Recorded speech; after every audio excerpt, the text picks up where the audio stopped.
Bismillahirrahmanirrahim. Assalamualaikum warahmatullahi wabarakatuh.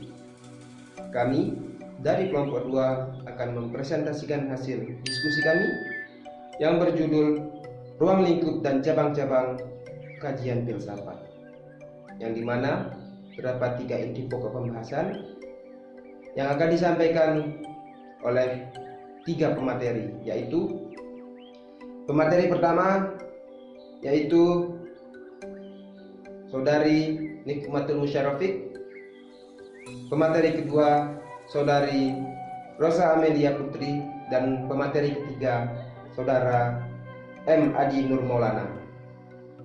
Dan tidak lupa juga, demi barokahnya acara kita ini, marilah kita buka dengan melafazkan Al-Basmalah.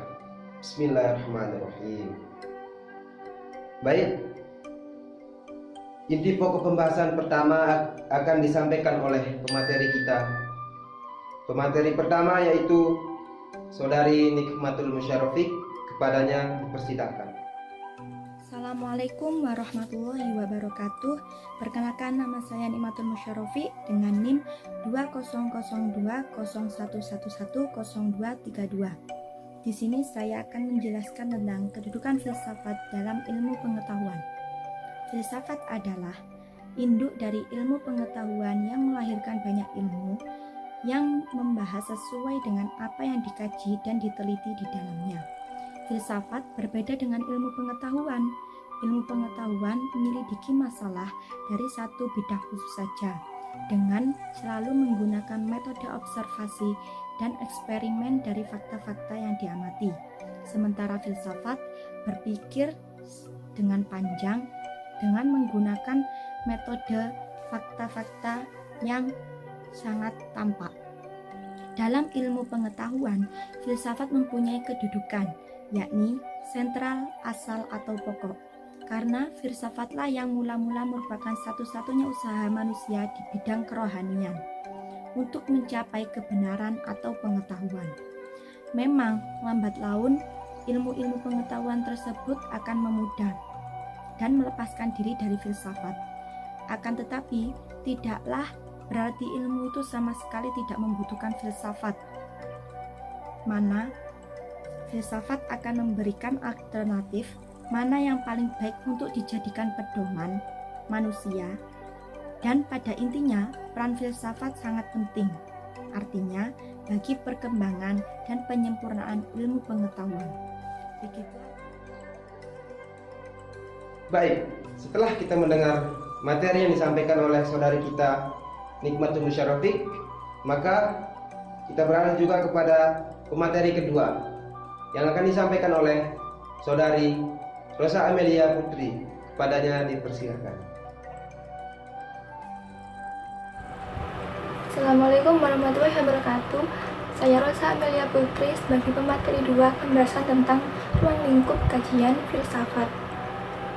Berdasarkan luas lingkup yang menjadi objek kajiannya, filsafat dapat dibagi dalam 2 cabang besar, yaitu 1. Filsafat umum atau filsafat murni, 2. Filsafat khusus atau filsafat terapan.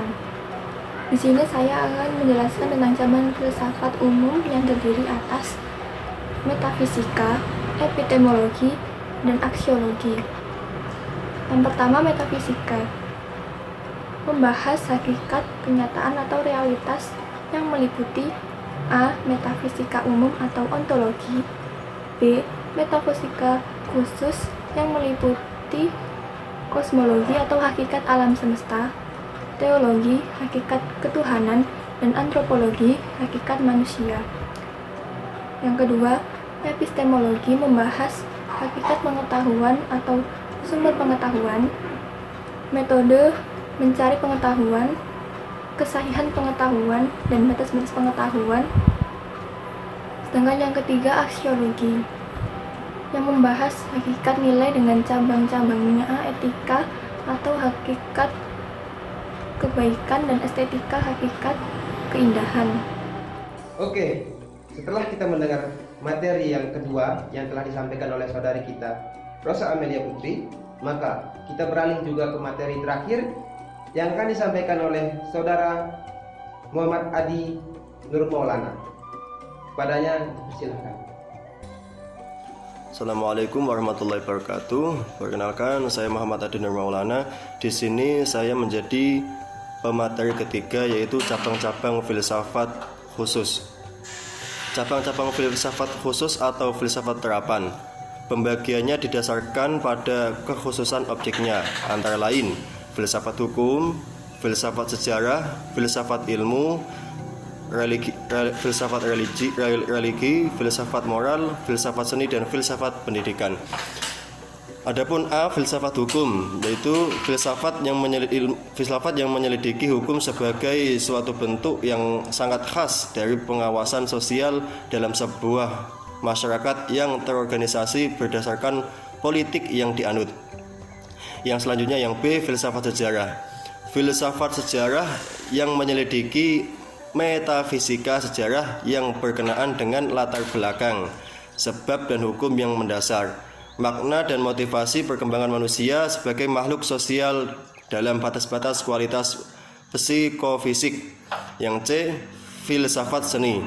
Filsafat seni yang menyelidiki hakikat nilai estesis, yaitu nilai keindahan yang terkandung dalam alam dan karya seni dalam segala bentuk dan maknanya. Yang D, filsafat moral.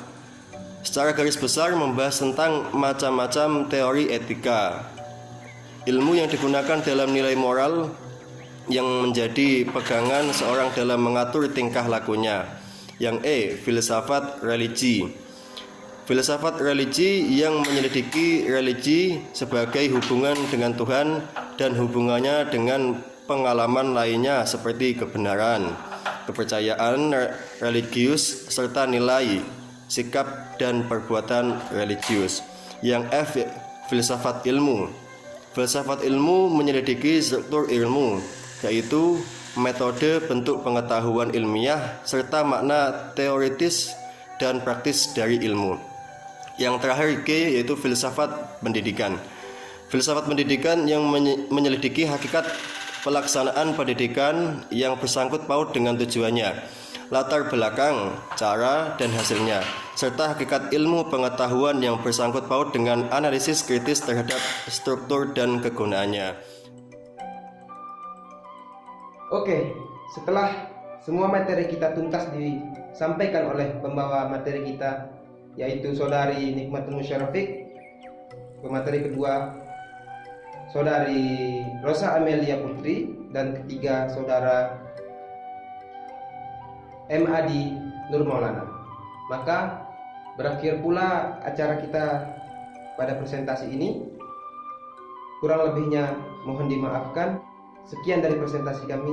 Wassalamualaikum warahmatullahi wabarakatuh.